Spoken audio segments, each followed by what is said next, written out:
5th of August 2019.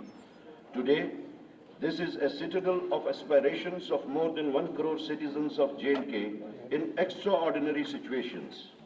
It stands as a historic institution marking the restoration of democracy after a prolonged struggle, a triumph we owe to the gracious wisdom of Honorable Supreme Court. We, the members of this House, carry a profound responsibility on our shoulders, a responsibility bestowed upon us by this historic mandate after 3.5 decades of turmoil. This mandate is even more special, keeping in view the first-time voters, the voters who have been voting since decades, and a section of voters who stayed away from this electoral process for decades, but are participating in it for the very first time. Isn't it then this our bounded duty to respect this mandate of the people? I fear if this House does not live up to the expectations of the people in general, and the youth in particular, a sense of cynicism and despondency might creep in these people, thereby undermining their faith in democracy and democratic institutions. This august House holds even more importance as it doesn't just resonate with the local aspirations, rather it remains under a close watch even globally.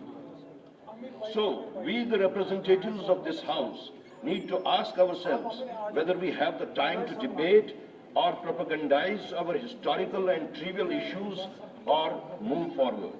If we have to move forward, then we should unite in our endeavor to pull out Jammu and Kashmir out of the quagmire of unrest and instability, transcending party affiliations and ideological differences.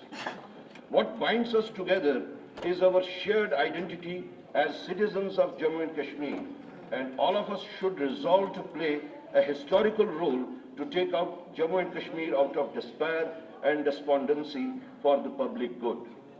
We are entrusted with greater duties and responsibilities as elected representatives.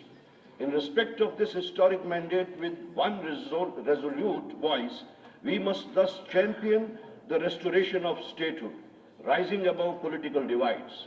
Statehood is not the privilege of any single political entity. It is the right of every citizen of Jammu and Kashmir. It is a promise made to us on the floor of Parliament, a pledge we hold sacred. Even more than this promise, it is the respect and dignity of the citizens of Jammu and Kashmir. Now, coming back from my minor digression, this budget is not just a document, it's lifeline, a bold step forward after 7 years under an undemocratic setup. And I am here to stand for it, dissect it, and carry it forward. It is about what works for our people, and this budget with its grit and vision delivers. 3 pillars hold it up: economic growth, social welfare, sustainability, and let me tell this House why. The J&K GSDP has grown from rupees 1.64 lakh crore from financial year 2021 to 2.45 lakh crore in financial year 24-25. This is an impressive increase in the economy, keeping in mind that financial year 21-22 was severely affected by COVID. 62% of gross state value added of our economy comes from the tertiary sector, the services sector. It is important to build up a long-term strategy based on the existing structure of the UT's economy. The budget speech mentions many challenges, one of them being the geographical challenge. It can also be an opportunity. The geography provides abundance of nature which can be catalyst for economic prosperity. The budget estimates to grow the contribution of tourism to 15% in next 4 to 5 years from the existing 7%. The government should benchmark global tourism leaders like Switzerland and Thailand to adopt best practices and become a global tourism powerhouse. 0.5% for financial year 24-25. Revised estimates. The state GDP growth is projected at 9.5% for the financial year 25-26. The government should leverage the tools like GSTN from Indian digital public infrastructure and the expected developments in AI to zealously strive for attaining these goals. India has set global benchmarks in DPI, and we should build up on this infrastructure and train its administration to be trendsetter in the use of artificial intelligence to plug in any gaps and privileges. For the sake of electoral gains, thereby making them politically disempowered at the places where they are currently residing.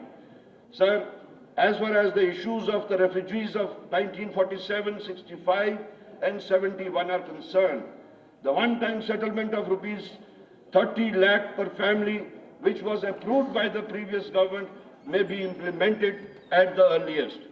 The government should also consider setting up a refugees welfare board to settle other issues like land settlement, etc. Just one point, last point. Finally, as we stand in the sacred embrace of Ramadan, I must speak about a wound that has pierced the soul of our community very recently. The arrest of 3 women for distributing the Holy Quran. This act has left an indelible mark of pain on the conscience of every Muslim. It is a matter that calls for reflection, sensitivity, accountability, and redress. Honorable members, through Honorable Speaker, the path ahead is ours to shape. Let us rise above rhetoric and commit to action, action that restores hope, dignity, and prosperity to Jammu and Kashmir. The eyes of our people are upon us. Let us not